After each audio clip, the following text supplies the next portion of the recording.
नमस्कार, आप देख रहे न्यूज 18। मैं हूं आपके साथ मेनका चौधरी। और इधर रूस और यूक्रेन का युद्ध जल्द ही महायुद्ध में तब्दील होता दिख रहा है। पूरी दुनिया एक बार फिर पूरी दुनिया पर परमाणु हमले की दहशत फैल गई है। रूस के इस टीवी चैनल ने आशंका जताई है कि अगर इस युद्ध में रूस को यूक्रेन का पलड़ा भारी होता दिखा तो फिर वो अपनी ताकत का एहसास करवाने के लिए परमाणु हमला करने से भी पीछे नहीं हटेगा।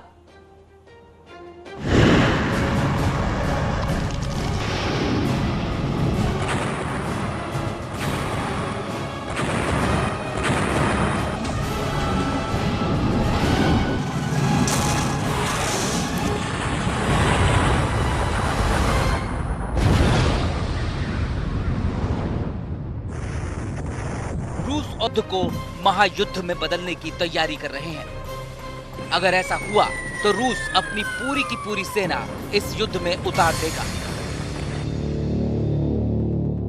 रूस के 2 लाख सैनिकों ने अब तक यूक्रेन में जो कहर बरपाया वो तो सिर्फ ट्रेलर है।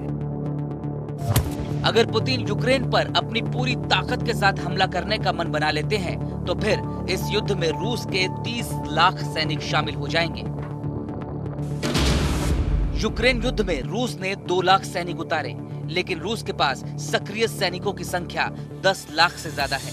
इसके अलावा उसके पास 20 लाख रिजर्व सैनिक भी हैं। इतना ही नहीं, रूस की नौसेना के पास 1.5 लाख नौसैनिक हैं और 350 जंगी जहाज हैं। और रूस की वायुसेना भी करीब 3500 लड़ाकू विमानों के साथ यूक्रेन में कहर बरपाने के लिए तैयार है। सैनिकों की संख्या के मामले में रूस के पास दुनिया की 5वीं सबसे बड़ी सेना है।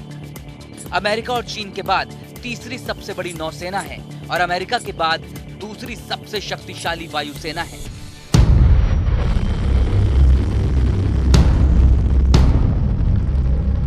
यानी अगर रूस अपनी पूरी ताकत इस युद्ध में झोंक देगा तो यूक्रेन का हर शहर, हर गांव और गली मोहल्ला राख में मिल जाएगा। लेकिन पुतिन आखिर ऐसा करेंगे क्यों? उनके दिमाग में चल क्या रहा है? और अगर ऐसा हुआ तो क्या यूक्रेन को बचाने के लिए नेटो अपने सैनिकों को यूक्रेन की जमीन पर उतारेगा?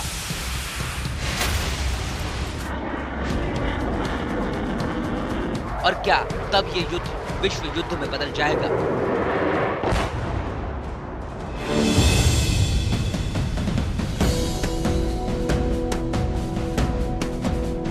दरअसल हर साल 9 मई को रूस की राजधानी मॉस्को के रेड स्क्वायर पर विक्ट्री डे परेड का आयोजन होता है। 9 मई 1945 को सोवियत संघ की सेनाओं ने नाजी जर्मनी की सेना को आत्मसमर्पण करने के लिए मजबूर कर दिया था और उसी जीत की याद में विक्ट्री डे परेड का आयोजन हर साल किया जाता है। और दावा किया जा रहा है कि इसी दिन पुतिन ये घोषणा कर सकते हैं कि अब वो स्पेशल ऑपरेशन को युद्ध में बदलने जा रहे हैं और इसी के साथ वो इस जंग में रूस की पूरी सेना को उतारने का ऐलान भी कर सकते हैं। ये दावा ब्रिटेन के रक्षा मंत्री बेन वॉलेस ने किया है, जिनके मुताबिक रूसी सेना के अधिकारी इस बात से परेशान हैं कि ये युद्ध अपने तीसरे महीने में पहुंच चुका है, लेकिन जीत अब भी बहुत दूर है। रूस के राष्ट्रपति व्लादिमीर पुतिन और रूस की सेना के कई जनरल्स को लगता था कि वो 2 से 3 हफ्तों में निर्णायक जीत हासिल कर लेंगे, लेकिन ऐसा हुआ नहीं। और अब रूस के सैन्य अधिकारी पुतिन पर यह दबाव डाल रहे हैं कि वो इसे औपचारिक रूप से युद्ध का दर्जा दे दें, ताकि रूस की पूरी सेना को यूक्रेन पर हमला करने की इजाजत दी जा सके और रूस के 30 लाख सैनिक यूक्रेन को नेस्तो नाबूद कर दें। ऐसा ही दावा नेटो के पूर्व प्रमुख रिचर्ड शेरिफ ने किया है और कहा है कि पश्चिमी देशों को रूस के साथ युद्ध करने के लिए तैयार रहना चाहिए। अगर ऐसा हुआ तो क्या ये युद्ध पूरी तरह से विश्व युद्ध में बदल जाएगा? इसका जवाब हम आपको देंगे, लेकिन पहले ये देख लीजिए कि अभी तक रूस को इस युद्ध में क्या हासिल हुआ है और नक्शे पर रूसी सेना की ताजा स्थिति क्या है। शुक्रवार को जब संयुक्त राष्ट्र के महासचिव एंटोनियो गुटेरेस यूक्रेन की राजधानी कीव के दौरे पर थे, तभी रूस की सेना ने कीव पर 5 मिसाइलें दागी। पूर्वी यूक्रेन के इल्जियम में यूक्रेनी सेना ने रूसी सेना को खदेड़ दिया है। डोनेत्स्क में भी यूक्रेनी सेना की एयर स्ट्राइक के बाद एक बड़े फ्यूल डिपो में आग लग गई है। मारियुपोल से रूस की सेना का एक बड़ा हिस्सा डोनबास की तरफ रवाना हो चुका है।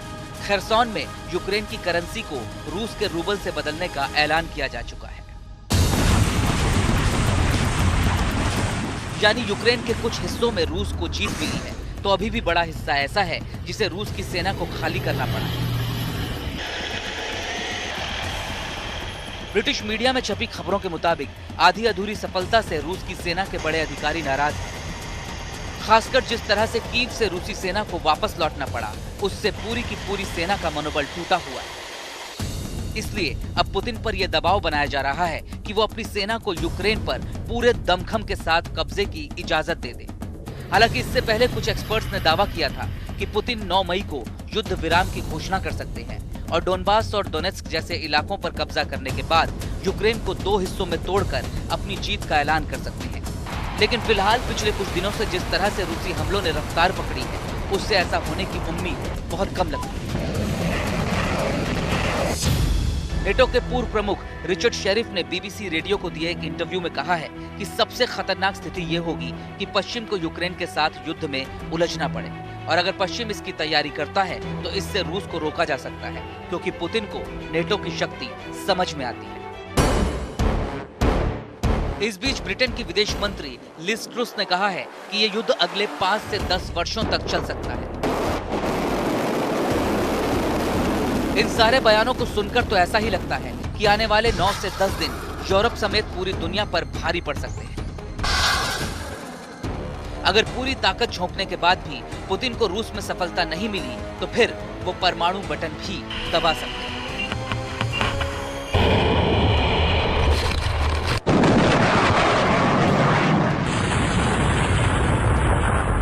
रूस के एक टीवी चैनल की रिपोर्ट सामने आने के बाद पूरी दुनिया में एक बार फिर से परमाणु हमले की दहशत फैल गई है। रूस के इस न्यूज चैनल ने आशंका जताई है कि अगर इस युद्ध में रूस को यूक्रेन का पलड़ा भारी होता दिखा, तो फिर वो अपनी ताकत का एहसास करवाने के लिए परमाणु हमला करने से भी पीछे नहीं हटेगा।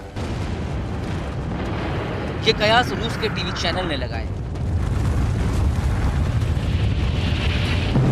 इस टीवी शो के दौरान यूक्रेन पर रूस के हमले को लेकर चर्चा की गई, और इसी चर्चा के दौरान इस तरह की आशंका जताई गई कि अगर रूस को लगा कि वो पिछड़ रहा है, तो फिर वो परमाणु हथियारों के इस्तेमाल से भी पीछे नहीं हटेगा।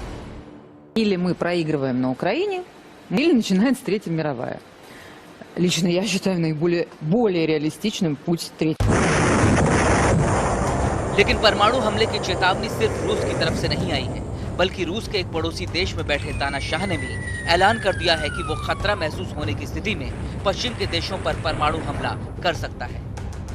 पुतिन का दोस्त ये तानाशाह कौन है और उसने क्यों दुनिया को परमाणु हमले की चेतावनी दी है, ये आपको हमारी अगली रिपोर्ट देखकर पता चलेगा।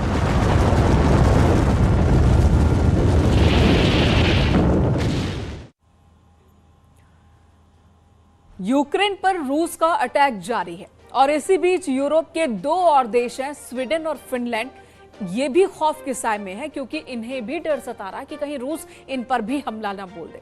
हमले की आशंका के पीछे वजह भी है, क्योंकि ये दोनों ही देश यूक्रेन की तरह ही नाटो का हिस्सा बनना चाहते हैं, उसकी सदस्यता चाहते हैं। कुछ दिनों पहले एक वीडियो सामने आया था जिसमें रूसी सेना के ट्रकों का एक काफिला फिनलैंड की सीमा की तरफ भी बढ़ता हुआ दिखा था। देखिए ये रिपोर्ट।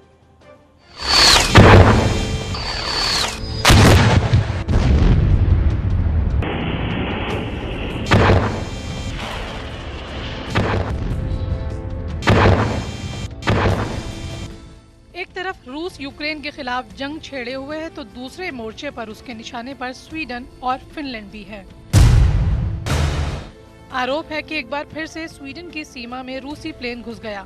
स्वीडन ने रूस पर बड़ा आरोप लगाते हुए दावा किया कि रूस का एक जासूसी विमान उसकी हवाई सीमा में दाखिल हुआ है। दावा किया जा रहा है कि ये रूस का AN-30 विमान था, जो स्वीडन के एयर स्पेस में दाखिल हुआ।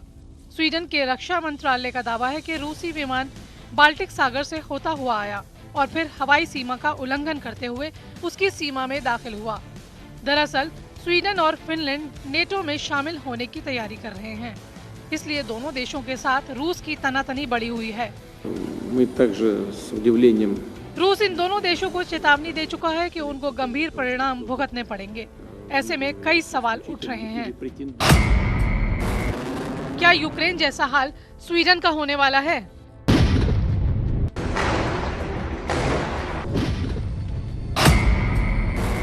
क्या स्वीडन पर भी रूस हमला करने वाला है?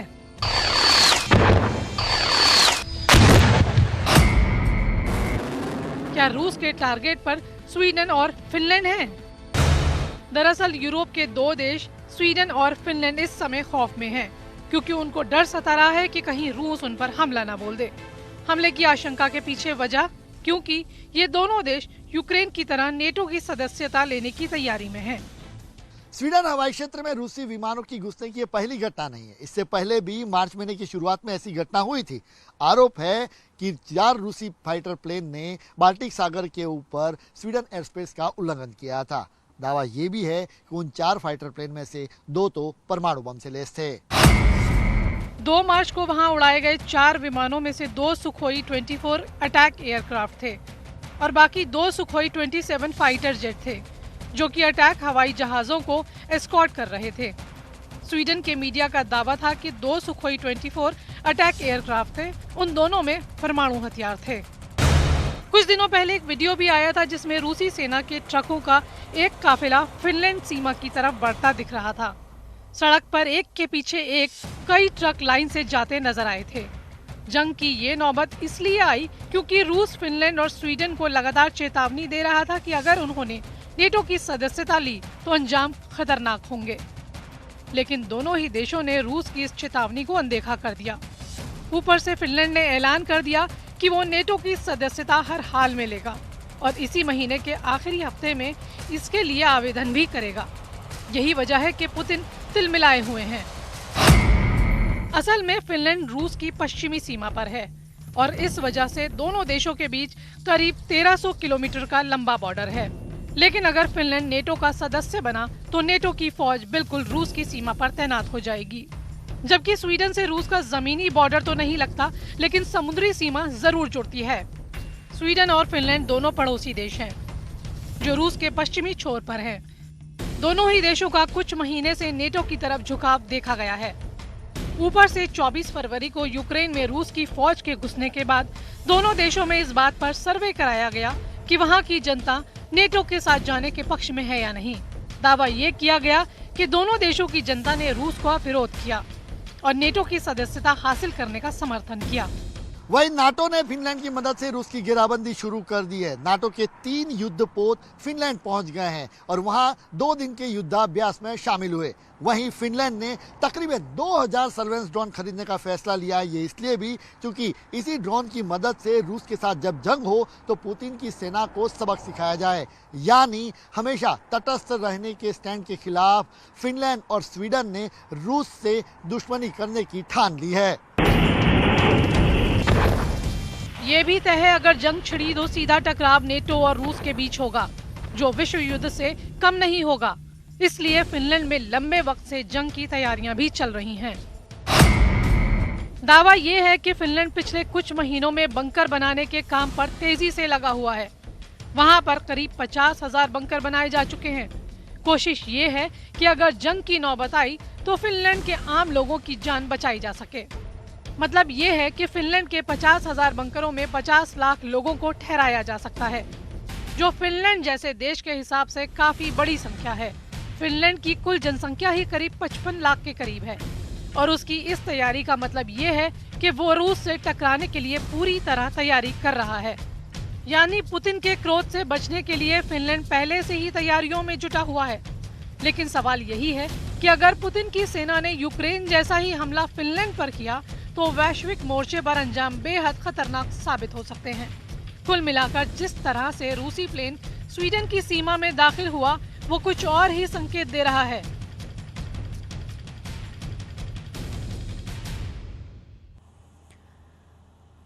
और इधर पुतिन की डॉल्फिन वाली जल सेना सुर्खियों में है। रूस बेलुगा वेल के जरिए समुद्री इलाकों की जासूसी करवा रहा है, क्योंकि जहां से बेलुगा वेल मिली उससे करीब 425 किलोमीटर की दूरी पर मुरमास्क में रूस की नौसेना का एक नेवल बेस है। दावा किया जा रहा है कि इस वेल को रूस की नौसेना द्वारा जासूसी के लिए ही ट्रेंड किया गया था।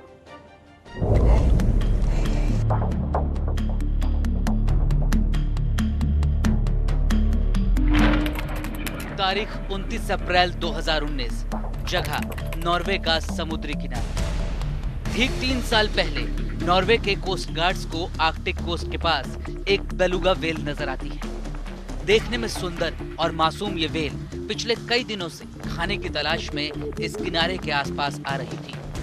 पहले इस व्हेल को देखने वालों को लगा कि ये रास्ता भटकते हुए खाना ढूंढने बार बार यहाँ आती है, लेकिन तभी मछुआरे की नजर इस व्हेल की गर्दन में बंधे एक कॉलर पर जाती है, जिस पर एक हार्नेस बंधा हुआ होता है और उसके साथ एक गोप्रो कैमरा भी होता है। करीब से देखने पर उस हार्नेस पर सेंट पीटर्सबर्ग यानी रूस के एक शहर का लेबल लिखा होता है। पहले तो किसी को कुछ समझ नहीं आता। कुछ लोगों को लगता है कि शायद इस व्हेल के जरिए रूस के वैज्ञानिक कोई रिसर्च कर रहे हैं, लेकिन जब इस व्हेल की गर्दन पर बंधे किट को ध्यान से देखा जाता है तो ये बात समझ में आती है कि ये वैज्ञानिक शोध में इस्तेमाल की जाने वाली किट नहीं है, बल्कि रूस इस व्हेल के जरिए समुद्री इलाकों की जासूसी करा रहा था। क्योंकि यहां रुकेंगे एक छोटे से ब्रेक के लिए, तुरंत लौटेंगे, बने रहे हमारे साथ।